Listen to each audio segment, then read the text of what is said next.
Hi guys. If you can't tell what this is, I've brought all of my Taylor Swift things into this corner of my room. Really tried to set the tone, create a vibe. So if you don't already know, Taylor Swift came out with a new double album, The Tortured Poets Department, and my head has not been empty since. Just a constant stream of song lyrics, back and forth, switching from different songs at all times. I have not known peace in, when did it come out? Sometime in April? I don't know, but I've not known peace since then.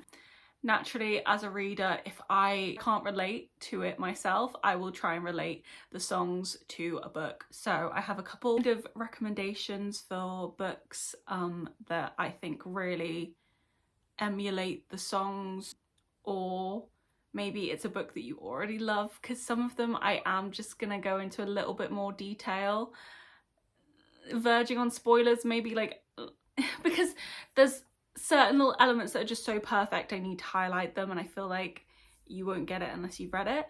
Yeah, that's what this video is going to be. The Tortured Poet Department as books, I guess you could say. I haven't got a book for every single song because there's 31 songs. This would go on forever, and I just couldn't pick books for some songs, and I wasn't gonna like pick books for a song that I didn't actually feel that like strongly about. I'm gonna give you a day off job walking today. Thank you. Oh wait, don't know. Bye. Bye.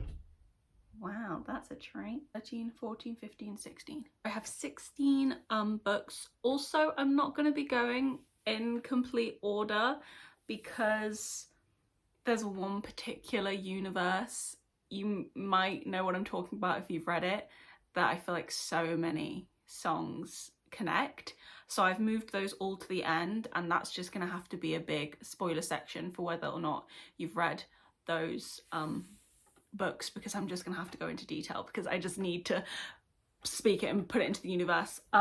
Yeah, everyone except her own father, like even right now, is distracting me. Okay, so the first book I'm going to be talking about I don't have a physical copy of because I read it on my Kindle so long ago. It took me so long to remember this book. I was just going through my Goodreads looking like for books that I'd read that I might not have a copy of to see if anything sparked, saw it and immediately was like, oh, perfect.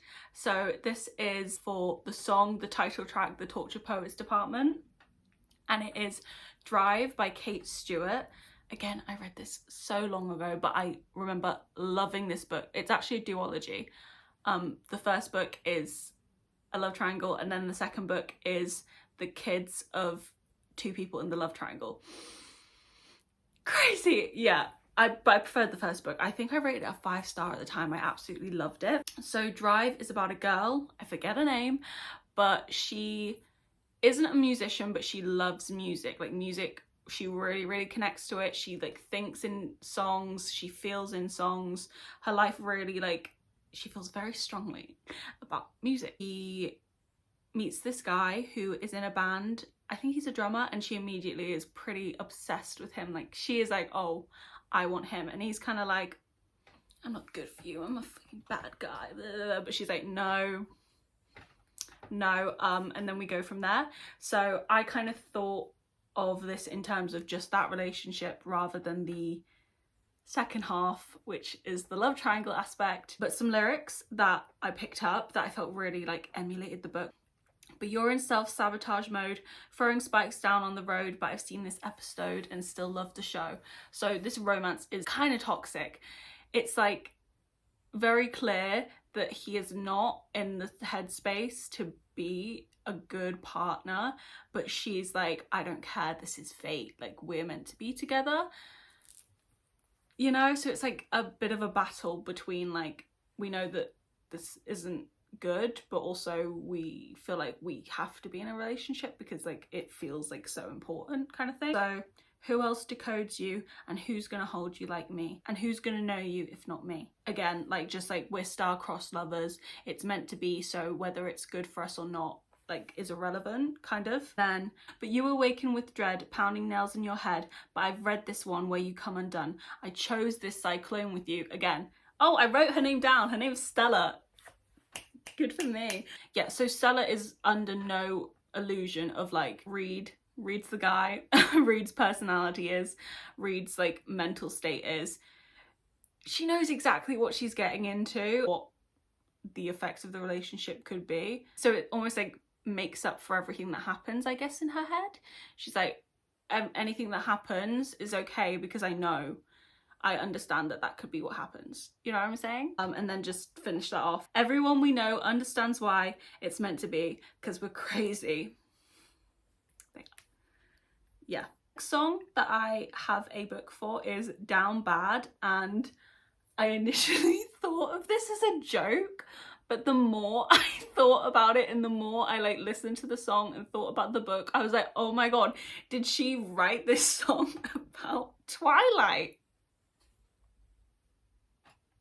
I know, it's ridiculous, but Down Bad is literally about Bella Swan after Edward leaves her and she's in that like, what is it, like 3-month depression pit where she can't get out of bed.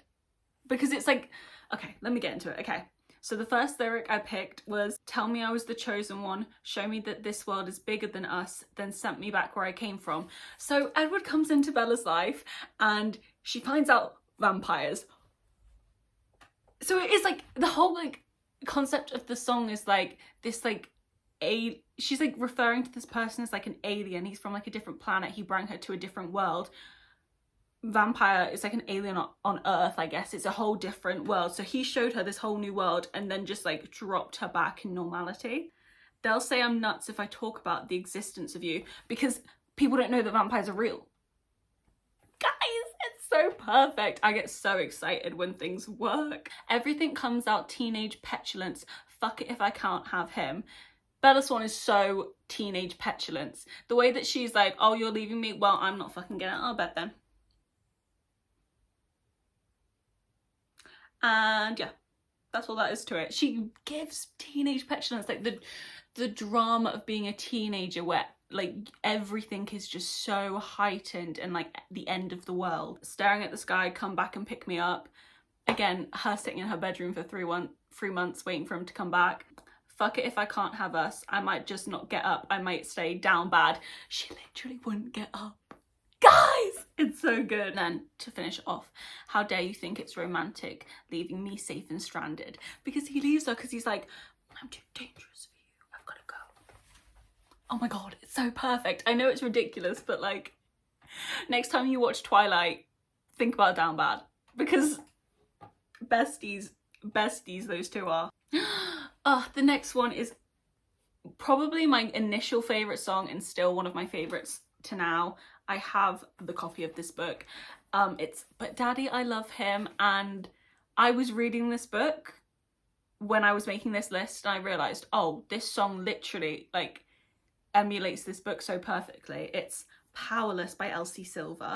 So this is about a girl who, she is from like kind of higher society. I think her dad's like a businessman and she is about to marry her dad's like business partner or his like someone he wants to do business with, their son. So it's like a marriage of convenience type of thing, like because her dad wants her to. And last minute she's like, no, and she runs off with Jasper, who is like one of the brothers of this whole series. Not really, he's not their brother, but he is their brother. And he's a hockey player and they basically just run off together. Can you see where I'm going? So lyrics that I picked up. They slammed the door on my whole world, the one thing I wanted.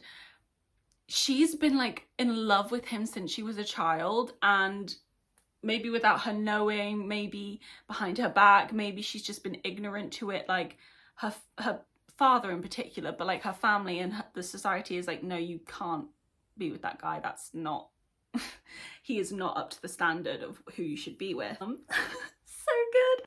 Dutiful daughter, all my plans were laid.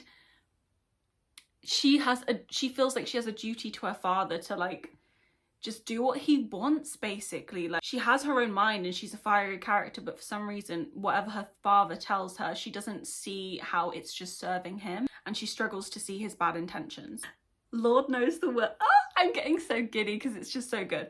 Lord knows the words we never heard, just screeching tires of true love. Because they run off together. He takes her away from her wedding and they go on a road trip. Are you joking? It's so perfect. I'm telling him to floor it through the fences. No, I'm not coming to my senses. People are like calling her, texting her. Where are you? What's going on? Get back here right now. You've got to get married. And she's just like, let's go. Yeah, I could go on and on about how the entire song just is so reflective of like, her father is like all of the people in the song being like, no, not him, da da da. And yeah, she's just running off with the guy she wants to be with and it's beautiful. The next song is I Can Fix Him. No, really, I can. I thought of 2 books for this, but the one that I'm majoritively thinking is Legendary. This is the 2nd book and then the 3rd book as well. The 1st book is from Scarlett's POV and then the 2nd and 3rd is from both, but mainly Teller's, and then this one's from Teller's point of view. She's Scarlett's sister, and she's this very, like, wild, carefree, like, I can do anything. Like, she's just that kind of character of, like, reckless, and it's her way, or the highway kind of vibe. There's this kind of, like, romance, but is it a romance going on with her in Legend, who is, like, the leader of the carnival thing, and she doesn't really know whether he's like into her or what the situation is, but she in her like brashness feels very strongly like I can fix this guy, I can like make him love me, I can fix his heart kind of thing. So lyrics, they shake their heads saying God help her when I tell him he's my man. Very, very much Legend isn't dark, scary, he's like the thing of nightmares, I guess. And I could see it from a mile away, a perfect case for my certain skill set. Yet Donatello has the energy of I'm 100% can fix this guy, like this is light work for me. I'm ready to go. And then trust me, I can handle a dangerous man. It's like you as the reader kind of sometimes question whether Donatella's like attitude is just like bravado or whether she really can like back it up, because I mean you get half the way by just having the attitude, but you question sometimes whether she can really back up her like fierce, like fiery, like making like really like changing the trajectory of like everybody's lives by what she wants. So I feel like in that lyric of like, trust me, I can handle a dangerous man, it's like, okay, whoa, okay, like calm down, girl, like are we sure, like let's take a minute and think about it. And then whoa, maybe I can't, she naturally is gonna have to have moments of like, does he really care about me? Because like when I tell you that this guy is not normal, he's not normal. Yeah. I also thought about Powerless by Lauren Roberts, but less so than that. How like Kai in the book is perceived by the whole world as like such a dangerous guy. He's the enforcer, he's dark, he's a murderer, like he is villainous. Lyrics I picked up were just the jokes that he told across the bar were revolting and far too loud, because he kind of just has that like offensive personality. And then his hand, so calloused from his pistol, softly traces hearts on my face, because we see him with Paden and he's just like very loving and like soft with her pretty quickly off the bat. Juxtapose that with like when they're trying to kill each other, like and like fight and shit.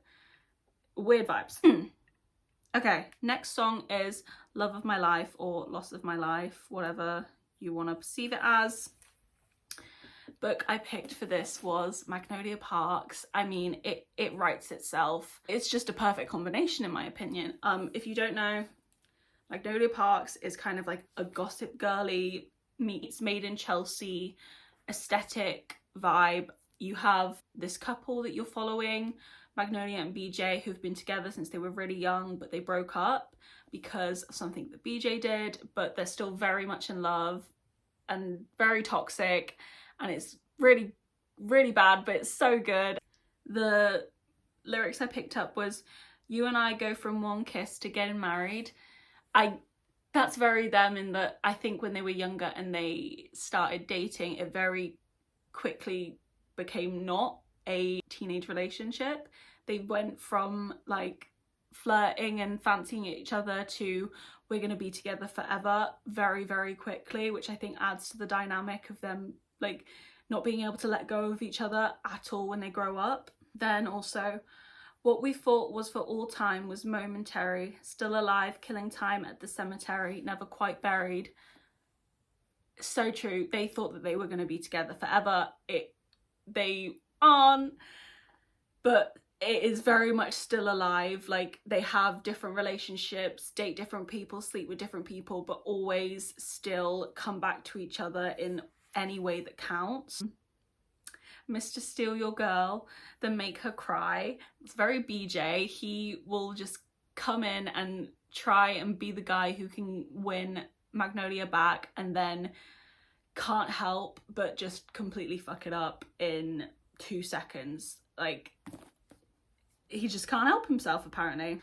I wish I could unrecall how we almost had it all. They can't let go of each other. They can't forget about what their relationship was. They can't ever move on, but they also don't feel like they can get back together. So where do we go? What do we do? And then the last lyric I have is, our field of dreams engulfed in fire, your arsons match your somber eyes, and I'll still see it until I die, you're the loss of my life. Nothing else needed. The next song is The Smallest Man Who Ever Lived. So initially I was looking at my books and I was looking for an ex-boyfriend who really like fucked up the main girl, and then she's going to go on in the book to find, you know, her real love. And I just wasn't finding anything that I felt like really like had the magnitude, had the impact of the song. And then mentally I kind of switched and I was like, okay, let's think of other types of like people that can hurt you and affect you. And straight away I thought, oh, Boys of Tommen. This song is just very much Shannon and Joey's dad to me. Specifically, I am thinking of Saving Six, more so looking at this from Joey's perspective. This is the 3rd book in the series, but the first 2 are from Shannon and Johnny as her love interest's perspective. And then the second 2 is from Joey, who's Shannon's brother, and then Ether, who is his love interest. But they follow the same timeline, so, you know, the first book happens at the same time that the 3rd book happens. Bouncing back and forth between Joey and Shannon in my head, kind of just thinking of all of the Lynch children, but mainly Joey, to be honest, with these lyrics. So the first one I have is, you hung me on your wall, stabbed me with your push pins, in public showed me off, then sank in stoned oblivion. So Joey has quite a different dynamic with his dad than Shannon does. Her dad just fucking hates Shannon. He's horrible to her, doesn't see any value in her really. But with Joey it's slightly different because his dad, when he was younger, did, I think the sport's curling. Am I correct? Let me just check that really quickly. Hurling, not curling, hurling.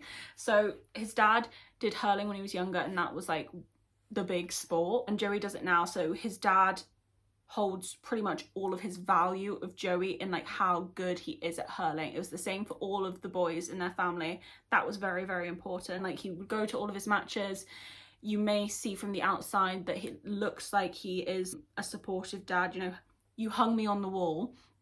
But at the same time, he hates Joey because Joey's better than him, and that obviously messes with his ego. That's the stab me with your push pins. And then obviously, you know, in public showed me off. In public he's going to his games, blah blah blah. Next quote, you didn't measure up in any measure of a man. It's just true. Their father is very much, it seems, driven by the need for power and fear, all these things that he doesn't really have because he is a loser. So he decides to get that all from his children and his wife, this like need to be a big powerful man.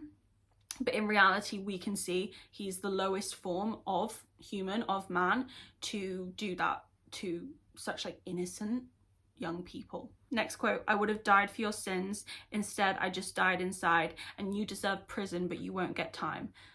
The kids like have such a pressure put on them to keep all of their father's actions a secret, to not let anybody else see what's going on to them, and it completely not only are they being like physically and mentally attacked at home, but they're mentally like deteriorating within themselves from the pressure of having to like keep the facade up and like keep things running themselves. And then, and in plain sight you hid, but you are what you did, and I'll forget you, but I'll never forgive the smallest man who ever lived. It's the system, the world completely failed that family in these books. Like, it is not hard to see the person that their father is. It is not hard for it wouldn't have been hard for anybody to know what was going on inside that household, but they ignored it because it was easier to, and for whatever reason they decided to. And yeah, I think that this is also a perfect song to describe this situation and this man in this book, because of the title, The Smallest Man Who Ever Lived, because so much of what he did was, in my opinion, coming from feeling like such a fucking loser, because that's what he is. He did nothing with his life, added nothing to society, just the most unnecessary human being you could ever meet. But he really, really wanted everyone to believe he was this big, strong man. No, the smallest man who ever lived. Okay, a little bit more lighthearted. The Black Dog. Obviously that song is not lighthearted, but this book choice is a little bit more lighthearted than that was. I picked Happy Place, which, you know, maybe doesn't necessarily fit the complete vibe of the song, but I will explain. So this book is about Harriet and Wynne, I think their names are, and they've been together for 10 years. They're in this friendship group. Like, their relationship is kind of a pillar of their friendship group, and they have recently split up. Actually, Wynne broke up with Harriet, and they have to go to the beach house where they all go with their friends for one last summer. They're hiding the fact that they broke up, so Harriet's kind of just having to pretend that she's still with Wynne, but then she also has all these questions about why they broke up and what actually happened. So yeah, lyrics I picked up. I am someone who, until recent events, you shared your secrets with and your location. I don't really need to explain that. I feel it was a recent breakup. We're very close. Next quote is, I just don't understand how you don't miss me. They were together for so long and they seemed to have such a real connection relationship that could like last forever. So she sat there having to pick up the pieces of her life, thinking that she was going to spend it with him forever, and she's like, how are you so okay? How have you just like completely left my life without looking backwards? I move through the world with the heart broken, my longing stays unspoken, and I may never open up the way I did for you. I mean, that's really sad, and I feel like that's probably something that Harriet really was feeling. Like, I really put myself out there in this relationship, like this was meant to be forever, and I don't think I can ever have that again. Oof. And now I want to sell my house and set fire to all my clothes. She's sat in her life now, which she's been building for 10 years. I think she's a doctor, or she's working to become a doctor. She's done so many years of school for this, and she's looking at her life that he was so enthreaded in, and she's coming to the end of it, and it's like, I don't even know what to do with all of this now, like all of this time and all of this work, when you're like not part of it anymore because you were so intertwined with it. Final lyric, cause tail between your legs, you're leaving, and I still can't believe it, cause old habits die screaming. They were together for so long that it's like, naturally it's not gonna die easily. It's not gonna be like an easy breakup to get over. And then the way that he ended it was just not fair for how long they were together and how serious they were. Like, it just wasn't right, and it wasn't right. I don't know how else to say it. So the next song that I have booked for is the Albatross, and more so than like a specific book, I was thinking just of like a plot, is that the correct word, of like the scenario of a book.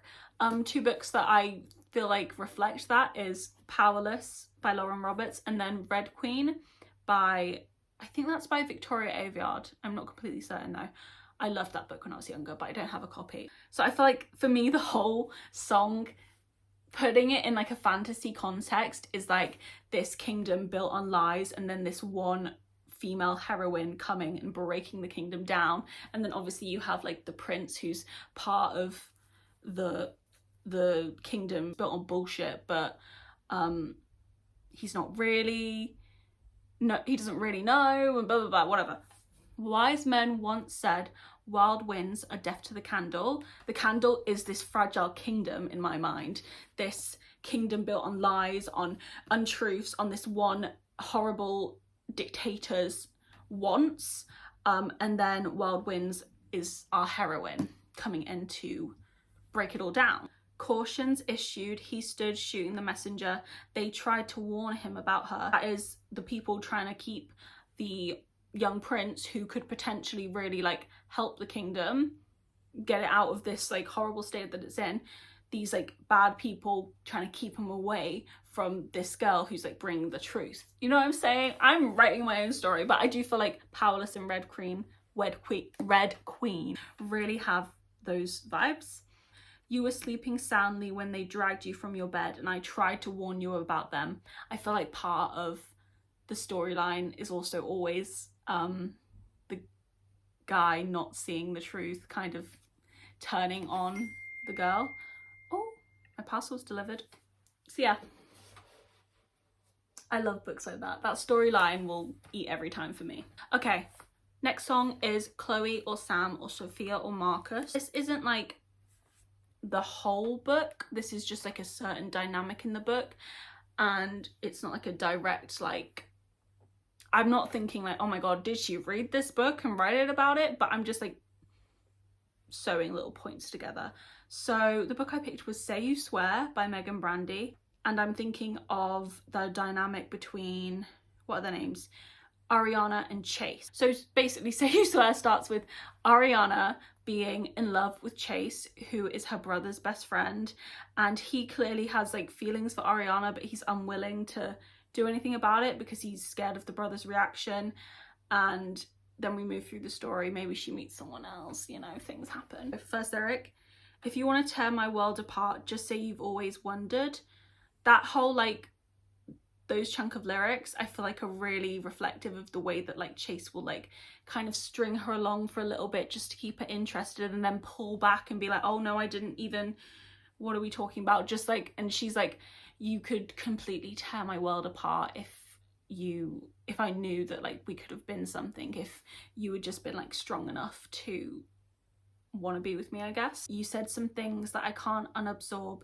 You turned me into an idea of sorts. I feel like that's very their relationship. Like he would just kind of play around, say whatever he could to keep her there, but also then say really horrible things and make her seem crazy, like she didn't understand what was really going on when it was very clear what was going on and what he was doing. And then the final lyric is, and you saw my bones out with somebody new who seems like he would have bullied you in school and you just watched it happen. He was just a bit of a loser, I'm not gonna lie. This guy was a loser. He had no balls and he can suck my dick. Next song is Cassandra. Love this song. So stick with me. I'm thinking A Good Girl's Guide to Murder. I picked up this one, As Good as Dead, because I feel like the dark vibes kind of the most in here. I'm thinking a YA version of this song, and like specifically I'm actually thinking of the scene actually in the second book right at the end, and just like all the feelings of like anger and betrayal and injustice that Pip was feeling in that second book right at the end, and then through this book. So Good Girl's Guide to Murder, we're following Pip. She is young, like she's like 17, 18, and she is trying to investigate and solve these crimes that are happening in her like little town, village, place, whatever. So the lyrics that I picked up was, they knew the whole time that I was onto something. Also, so they killed Cassandra first because she feared the worst and tried to tell the whole town. So they set my life in flames, I regret to say, do you believe me now? Pip, I feel bad for her. People in this book act like she's the most annoying little creature coming up to try and cause trouble when all she's doing is trying to get justice for these crimes. And at times the entire town is looking at her like, will you just fucking stop? Get out, leave it alone, leave it alone. And then when it actually comes down to like she's figured it out, they still don't have anything to say of like, oh, well done, Pip. Oh, sorry, Pip. They say what doesn't kill you makes you aware, but what if it becomes who you are? By this book, Pip is like a shell of her former self. Honestly, truly, the things that that young girl goes through and people just like look at her like an annoyance. I need to stop because that's an injustice that I don't like. The song is Peter. I was about to say by Taylor Swift, you know. Okay, so the next song is Peter. So this is obviously using the story of Peter Pan to like tell the story of a relationship.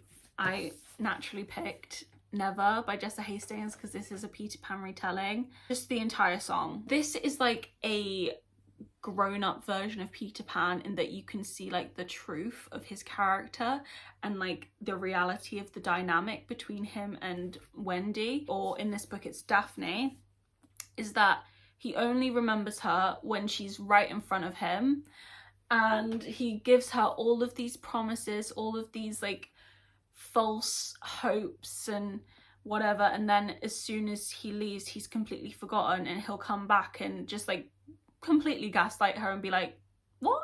That never happened, you crazy girl. The whole song, but specifically the lyric, word from the mouth of babes, promises oceans deep but never to keep. I feel like that lyric can kind of like just wrap up the whole story and the dynamic between them of like saying all of these pretty words and these pretty lies and then just not being able to back a single thing up. Okay, so there we are. Yeah, now we're moving into the second half of this video, which is all surrounding one universe. So I'm gonna have to say right now, if you have not read the at least the first 2 books in the ACOTAR series and the entire Throne of Glass series, you can stop right here because I'm just gonna have to really get into it. So thank you so much for watching. If you are gonna stop now, I really appreciate it. I really hope you enjoyed and had a good time. I'm gonna get into the Throne of Glass ACOTAR section of this video now, but yeah, thank you so much. Bye. Okay, now that we're here, the real girls, the real bitches who know what we're fucking talking about. I need to take these books down. Okay, here we are. So before I get into my specific, I have 1, 2, 3, 4, 5 songs, 1 for ACOTAR, 4 for Throne of Glass. I also have some songs that I didn't want to really get into because like it was just taking too long and I already had books for those songs, some of them. But I'll just tell you, The Smallest Man Who Ever Lived is giving Aelin talking to Arabin. Cassandra is giving Kaltain. Who's Afraid of Little Old Me is giving Dorian, just Dorian, point blank, period.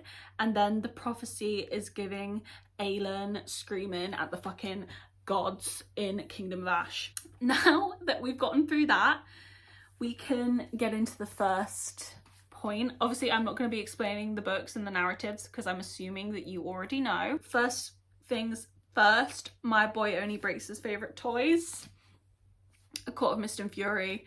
I'm thinking Tamlin moving from ACOTAR into the first half of this book. It's like, let's get into it with the lyrics. The voices in his head called the rain to end our days of wild.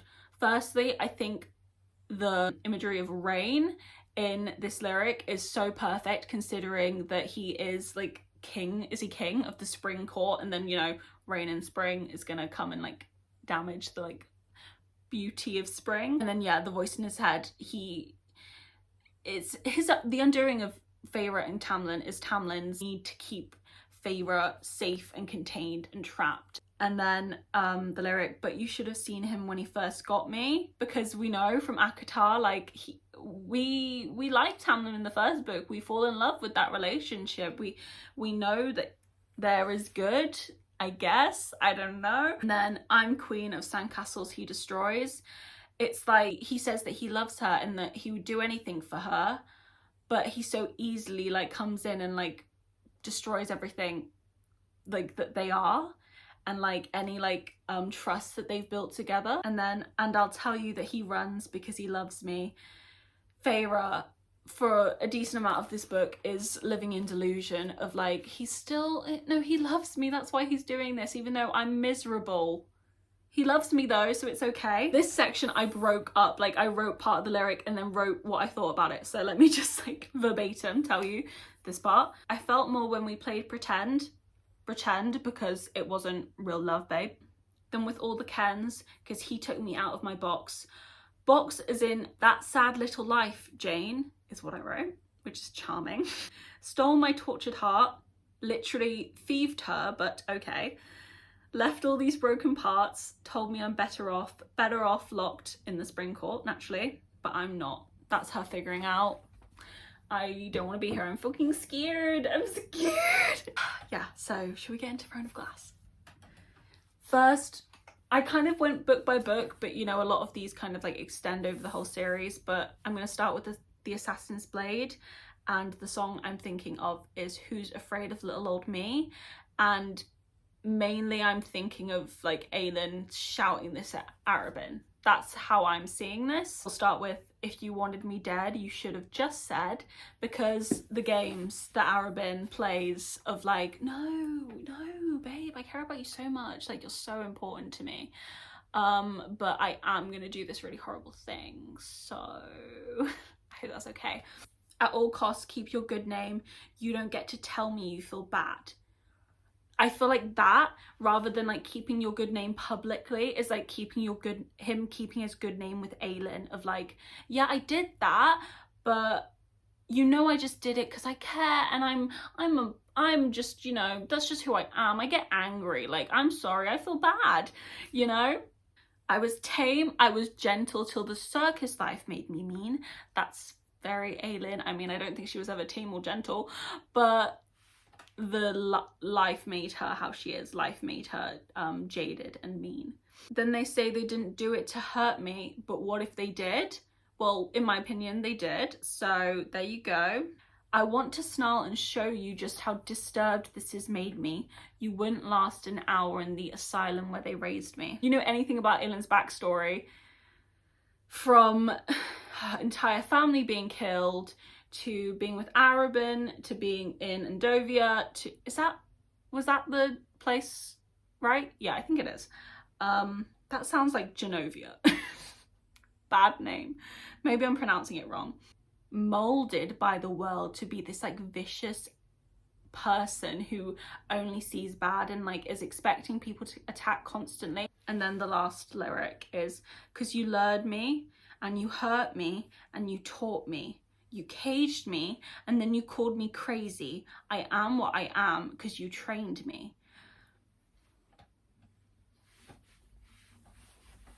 If you know anything about me, you know that Aelin is my fucking girl, and I will ride for her to the ends of the earth, and she is what she is because you trained her, and thank God she went through what she did, because that fucking kingdom needed her.